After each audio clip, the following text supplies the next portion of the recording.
नमस्कार दोस्तों, आज का वीडियो बालोतरा नगर परिषद को लेकर बनाया है हमने कि बालोतरा की नगर परिषद मंडल जो है क्या वो अपना कार्य सुचारू रूप से कर रही है, शहर में उसकी तरफ से क्या व्यवस्थाएं हैं और क्या कमियां हैं उसके बारे में हम आज समीक्षा करेंगे। और उसी समीक्षा के दौरान आपको सारे फुटेज वगैरह दिखाए जाएंगे। अगर आपको वीडियो पसंद आए और इसमें ज़रा सी भी सच्चाई लगे तो इसको लाइक कीजिए और जितना हो सके इसको शेयर कीजिए बालोतरा शहर के हित के लिए। ज़रूरत पड़ी तो इसी वीडियो का सेकंड पार्ट भी आएगा बारिश की सीज़न में, जबकि जुलाई अगस्त महीना आएगा। अगर सुधार नहीं हुआ तो इसी वीडियो का सेकंड पार्ट भी लगाऊंगा मैं। शहर में सफाई को लेकर, व्यवस्था को लेकर कुछ कर भी रहे हैं या नहीं कर रहे हैं, तो इस वीडियो में आप देखेंगे और आप फैसला कीजिए कि बालोतरा की नगर परिषद जो है क्या वाकई वो अच्छा कार्य कर रही है या नहीं कर रही है। वो आप ये वीडियो देखने के बाद आप तय करिए, ठीक है। और ये वीडियो जो है वो सिर्फ एक चौराहे, एक वार्ड के एक चौराहे के आसपास का लिया गया है, जबकि बालोतरा में कई सारे वार्ड हैं, उनकी स्थिति क्या है, नगर परिषद की लापरवाही के चलते कितनी दुर्घटनाएं हो सकती है, कितनी दुर्घटनाएं हुई है और कितनी ही दुर्घटनाएं होती रहेंगी, आप देखिए वीडियो में। इस नेहरू कॉलोनी में सबसे बड़ा मुद्दा ये रहता है कि बारिश के मौसम में यहाँ पानी भरने की जो दुविधा है, ये दुविधा कई वर्षों से बनी हुई है। यहाँ किसी पार्टी विशेष की बात नहीं हो रही, लेकिन नगर परिषद ने इस समस्या को सुलझाने के लिए कभी भी कोई विशेष रूप से कोई कदम नहीं उठाए और इस पानी के भराव से कभी भी हमें निजात नहीं मिल पाई है। और आने जाने वाले राहगीरों को क्या तकलीफ होती है वो आप इस वीडियो में आगे देखिएगा। नेहरू कॉलोनी में पानी का जो भराव होता है, इस भराव के कारण जान माल की कितनी हानि होती है, कितनी दुर्घटनाएं होती है, खास करके बिजली के करंट की जो शिकायतें होती है वो इस कॉलोनी में इतनी आम बात हो गई है। कई जानवर, कई मवेशी यहाँ पे आए दिन बिजली के खंभों से चिपकते रहते हैं, मतलब करंट से अपनी जान को गंवा देते हैं। और इससे उन पशुपालकों को भी नुकसान होता है और पशुओं की जान का भी नुकसान होता है। अभी हाल ही में 26 अप्रैल 2020 को लगभग सुबह 11 बजे का समय है और 5 सूअर एक साथ वहाँ पे ट्रांसफार्मर के नीचे चिपक गए हैं। चिपकने का कारण ये है कि वहाँ पे अभी जो 1-2 दिन पहले बारिश हुई थी, उस बारिश का पानी वहाँ पे भराव हो रखा था, बारिश का पानी वहाँ पे जमा हुआ था और इस वजह से वो सूअर वहाँ पे चिपक गए। और इससे आमजन को भी परेशानी उठानी पड़ी, क्योंकि लाइट की सप्लाई जो थी वो बंद रही और उनको हटाने के लिए। लेकिन इन सूअरों की जगह पे आप सुनिए मेरी बात को गौर से, मैं क्या कह रहा हूँ। अभी तो ये लॉकडाउन चल रहा है, लॉकडाउन नहीं होता कि सुबह 9-10 बजे यहाँ रैग पिकर्स आते हैं। रैग पिकर्स मतलब कचरा बीनने वाले कुछ बच्चे आते हैं, सुबह सुबह थैली लेकर, कट्टा लेकर, जो कचरा बीनने का कार्य करते हैं। वो भी इसी जगह पे जहाँ ये सूअर को करंट लग के जो ये मरे हैं, वो भी इसी जगह पे रोज कचरा बीनने आते हैं। लेकिन लॉकडाउन के चलते उन बच्चों की आवाजाही यहाँ पे बंद है, अन्यथा इन सूअरों की जगह पे ये बच्चे करंट से मर सकते थे। और प्रशासन के पास, नगर परिषद के पास इसका क्या जवाब होता था। अब जाहिर सी बात है कि गंदगी का सवाल है, पानी का भराव है, या ये गलती जाहिर तौर पे, साफ तौर पे नगर परिषद की गलती। जरा गौर कीजिए, ये जो वीडियो जो बना रहा हूँ मैं, बता रहा हूँ आपको इस वीडियो में, ये सारा का सारा नेहरू कॉलोनी के बाहर जो चौराहा है, नेहरू कॉलोनी का सबसे बड़ा चौराहा, जहाँ पे 3-4 वार्ड के रास्ते आके मिलते हैं। और मेरे हिसाब से पूरे बालोतरा में इससे बड़ा चौराहा, इससे बड़ी कॉलोनी का टर्मिनल कोई नहीं होगा, जहाँ पे इतनी कॉलोनियों के रास्ते आके मिलते हैं और सारे कम से कम 5000 घर का कचरा यहाँ इस चौराहे पे आता है। इस कचरे के कारण यहाँ पे मवेशी, आवारा जानवर यहाँ पे हमेशा मंडराते रहते हैं। आमजन को भी परेशानी का सामना करना पड़ता है, दुकानदारों को परेशानी का सामना करना पड़ता है, और यहाँ पे जो रहवासी लोग हैं, हम लोग जो हैं, हमें भी परेशानी का बहुत सामना करना पड़ता है। अभी हाल ही में नगर परिषद के आदेश से इस चौराहे पे जो दुकानें बनी हुई हैं, इन दुकानों के नीचे से कुछ नालों को तोड़ा गया। उनके ऊपर जो अतिक्रमण के रूप में जो निर्माण कर रखा था लोगों ने, दुकान वालों ने, उन निर्माणों को वहाँ से अतिक्रमण के नियम के तहत उनको हटाया गया। हटाने के बाद जो 3-3 फीट चौड़े, 4-4 फीट चौड़े नाले जो हैं, वो अभी भी जस के तस वैसे के वैसे पड़े हुए हैं, खुले पड़े हुए हैं। 3-3 फीट नाले खुले पड़े हैं, कभी भी इनमें हादसा हो सकता है, कोई जानवर, मवेशी या बच्चे इनमें गिर सकते हैं। और सबसे बड़ी बात, अभी बारिश का मौसम चल रहा है, बारिशें हो रही है, तो जब बारिश, आपको पता है, मैंने पहले ही मेंशन कर दिया है कि नेहरू कॉलोनी में पानी का भराव बहुत ज़्यादा रहता है। और जब बारिश होती है तो बारिश का पानी सड़क पे भर जाता है। तो इन नालों में पानी भरने के बाद और सड़क पर पानी भरने के बाद दोनों का लेवल एक जैसा हो जाता है। इसमें हमें कोई डिफरेंस दिखाई नहीं देता कि यहाँ नाला है या यहाँ ज़मीन पे पानी है। तो ऐसे में कई जानवर, कई बच्चे, कई स्कूल के बच्चे, कई व्हीकल्स, मोटर वाहन वाले धोखे का शिकार हो जाते हैं और वह इन गड्ढों में गिर जाते हैं। और ये गली का बच्चा बच्चा जानता है, नेहरू कॉलोनी में आए दिन कई मवेशी, कई जानवर, कई वाहन वाले इन गड्ढों में गिरते रहते हैं इस धोखे से कि उनको पता नहीं होता कि ये पानी सड़क पे बह रहा है या यहाँ पे कोई गड्ढा है। तो ऐसे में कई बार स्कूल की टैक्सियाँ फंस चुकी है, यहाँ पे राहगीरों की गाड़ियाँ फंस चुकी है, बूढ़े बुजुर्ग इसमें गिर चुके हैं, कई बार बड़ी मशक्क़त से उनको निकाला गया है। लेकिन प्रशासन क्या करता है? एक समस्या यहाँ पे और बनी हुई है, यहाँ पे कुछ पेड़ पौधे हैं जो पेड़ बहुत ही ऊंचे बढ़ गए हैं और वो विद्युत की तारों से छू रहे हैं, मतलब बिजली के खंभों की तार से वो पेड़ छू रहे हैं। मैंने इसके लिए व्यक्तिगत तौर पर एक एप्लीकेशन लिख के सभापति महोदया उनके ऑफिस में जाके उनके हाथ में एप्लीकेशन दे के आया हूँ। उन्होंने मुझे आश्वासन दिया कि इसका ठेका चल रहा है और आपकी ये दुविधा है इसको दूर कर दिया जाएगा और पेड़ों की कटाई छटाई करवा दी जाएगी। लेकिन उस बात को महीना हो गया, उसके बाद लॉकडाउन भी शुरू हो गया और उस एप्लीकेशन पे कोई कार्रवाई नहीं हुई और वो पेड़ अभी भी वहीं के वहीं बने हुए हैं। और मैंने उनको एप्लीकेशन में मेंशन भी किया था कि बारिश का मौसम है, बारिशें आ सकती है और बारिशें आई भी, लेकिन वो पेड़ अभी भी वहीं के वहीं हैं। मुझे एक बात बताइए कि नगर परिषद में हर चीज़ का ठेका होता है, नाली बनाना है ठेका होता है, सड़क बनानी है ठेका होता है, चलो वो बड़े बजट के कार्य हैं उनमें ठेका होता है और ठेका होना वाजिब बात है। मैं ये पूछ रहा हूँ कि पेड़ की कटाई के लिए ठेका करने की कहाँ ज़रूरत है? ठेका होने की आवश्यकता कहाँ है? कहाँ आपको क्या करना है? आपको एक कुल्हाड़ी लानी है, आपको एक आरी लानी है या कुछ भी जो पेड़ को काट सके, ऐसे कुछ औजार लाने हैं और आपके कर्मचारी आपके आएंगे और पेड़ को काट के चले जाएंगे। इसमें ठेके की कहाँ ज़रूरत है? कहाँ लाखों करोड़ों रुपए का बजट लग रहा है पेड़ों की कटाई करने में? पेड़ों की भी कटाई नहीं करनी है, पेड़ों की टहनियाँ काटनी है, जो कि आपके कुछ एक कर्मचारी आकर कर सकते हैं। आप विद्युत विभाग वालों से संपर्क कीजिए, वो वहाँ से बिजली सप्लाई बंद करेंगे और आप आके इनकी कटिंग कर दीजिए ना। इसमें दुविधा कहाँ आ रही? ठेका कब होगा आपका? जब करंट लग के लोग मर जाएंगे, जब कॉलोनी में हाहाकार मच जाएगा, तब होगा आपका ठेका। और इसका ठेके से लेना देना क्या है? मुझे ये लॉजिक आपका समझ में नहीं आता है।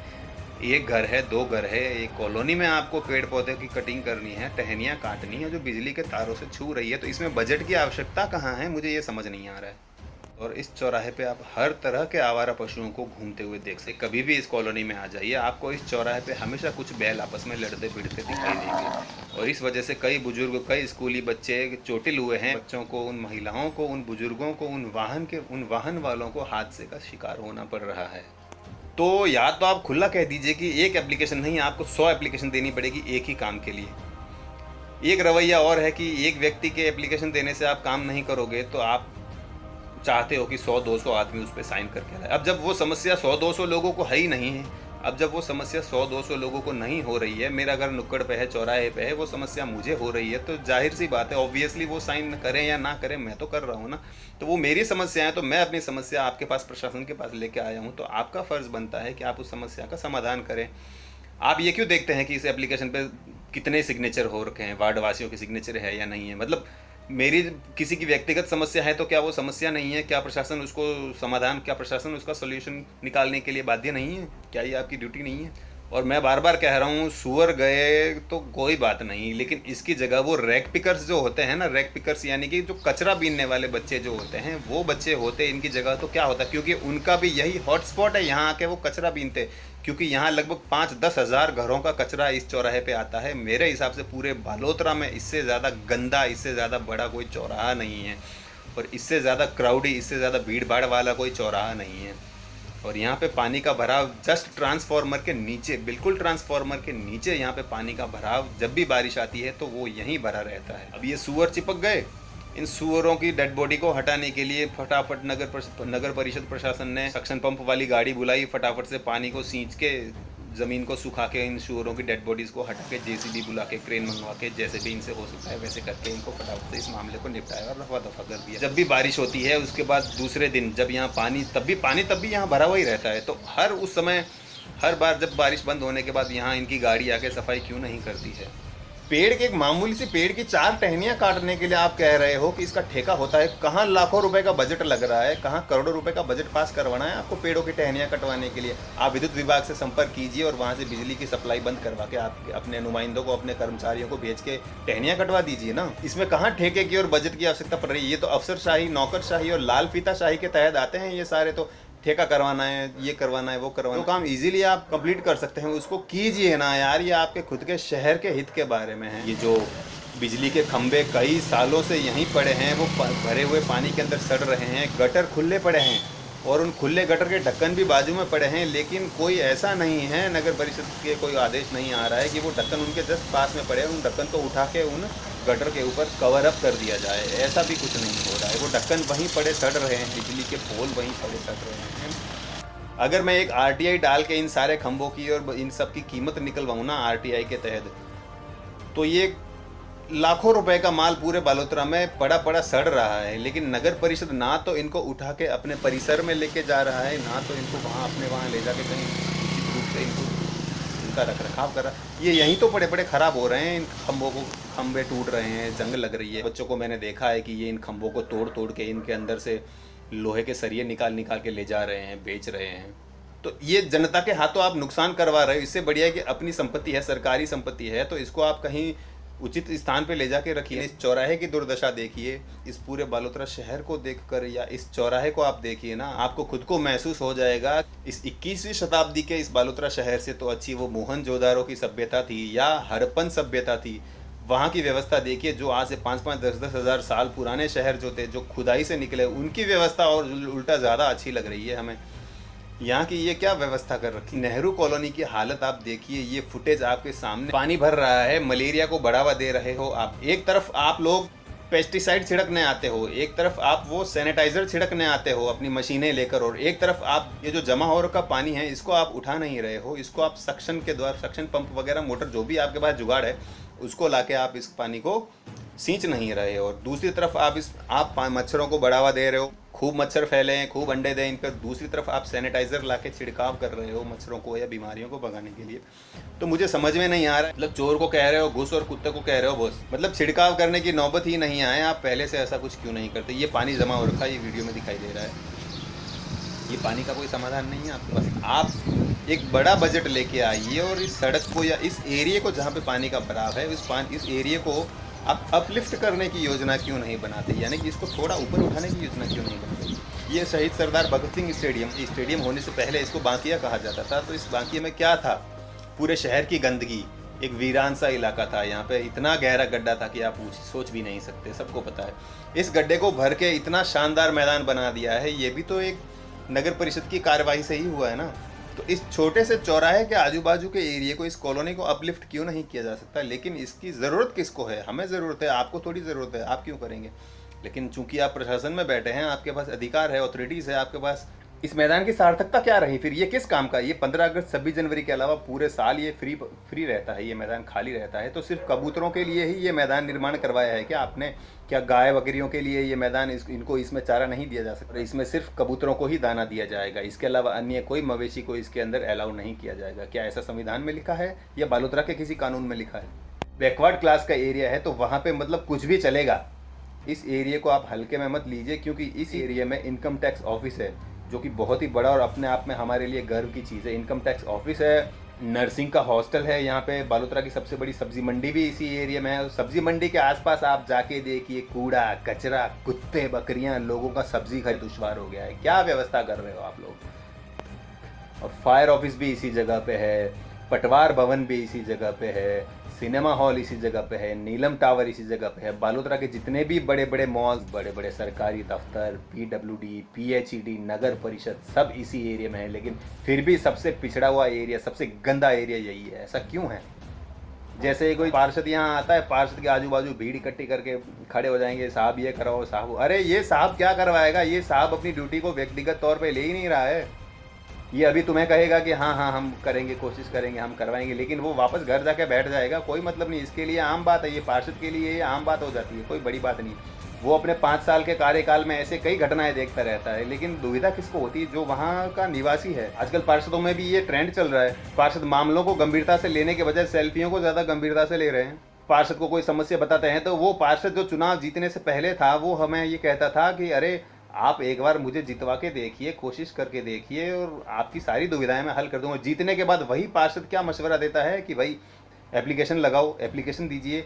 तो हमें भी पता है लाल फीताशाही भारतीय प्रशासन का एक बहुत ही महत्वपूर्ण अंग है। लाल फीताशाही, नौकरशाही और अफसरशाही, ये तीनों चीज़ें क्या है, ये पढ़े लिखे लोग आराम अच्छी तरह से जानते हैं। मैं इस चीज़ को ज़्यादा डिटेल में नहीं समझा सकता, क्योंकि ये बहुत ज़्यादा समय लगता है लाल फीताशाही, नौकरशाही और अफसरशाही को समझने के लिए। जिन्होंने पॉलिटिकल साइंस पढ़ी है, जिन्होंने ग्रेजुएशन पोस्ट ग्रेजुएशन किया है पॉलिटिकल साइंस में, उन्हें पता है ये चीज़ क्या होती है। तो ये सारे ये एप्लीकेशन देना, ये छोटे अधिकारी से बड़े अधिकारी, बड़े अधिकारी से उच्च अधिकारी, ये सारे के सारे अफसरशाही, लाल फीताशाही के ही अंग हैं।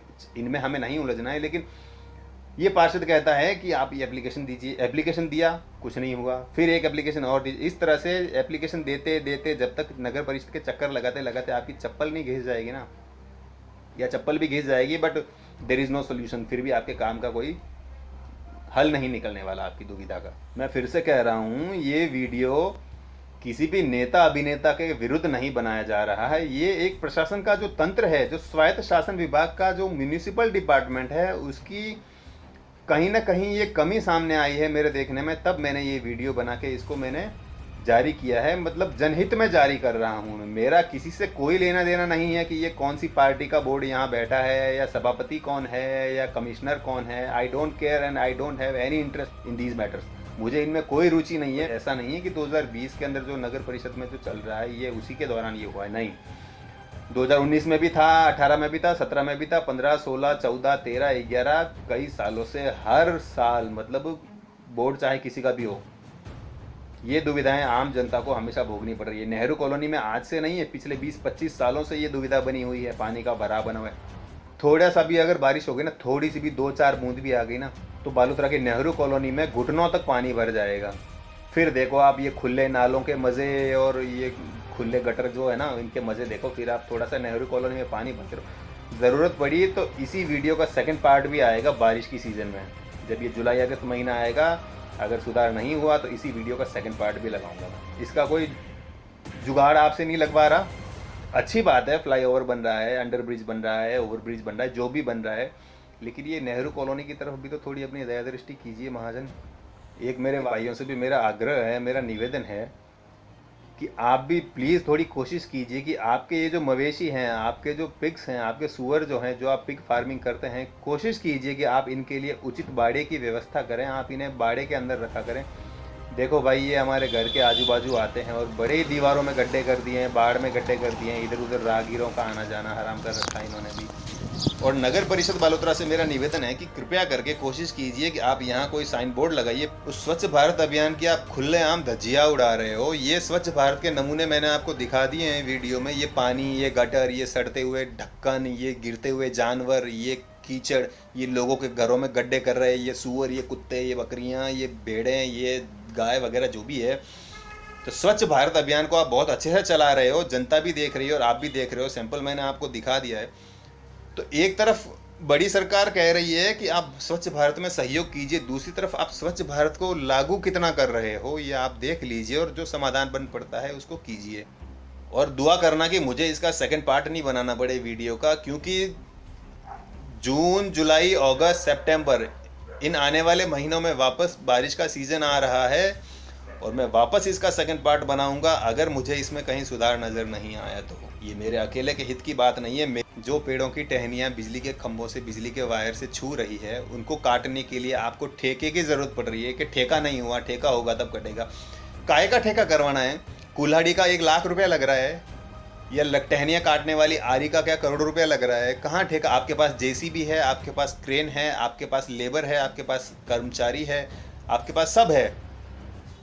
तो आप इन 2-4 टहनियों को कटवाने के लिए ठेके की बात कर। मानता हूँ प्रावधान होता है, लेकिन जो चीज़ आपके बस में है, जो चीज़ इजीली हो सकती है, उसके लिए ठेके की क्या प्रतीक्षा करो। तो नगर परिषद में कई बड़े बड़े अधिकारी भी ऐसे हो जिन्हें सैनिटरी व्यवस्था देखने के लिए, साफ सफाई की व्यवस्था देखने के लिए जब सरकार उन्हें सरकारी गाड़ी मुहैया करवा रही है तो उन्हें बाकायदा गश्त पे आना चाहिए ना। सेंसिटिव एरियाज जो हैं सफाई को लेकर, या जो बहुत ही गंदे एरियाज जो हैं, तो ऐसे एरियाज की गश्त के लिए भी तो वो आ सकते हैं ना। बाकायदा उन्हें गवर्नमेंट गाड़ी देती है ना, सरकारी गाड़ी देती है, सरकारी पेट्रोल देती है, तो उन्हें भी गश्त पे आना चाहिए ना।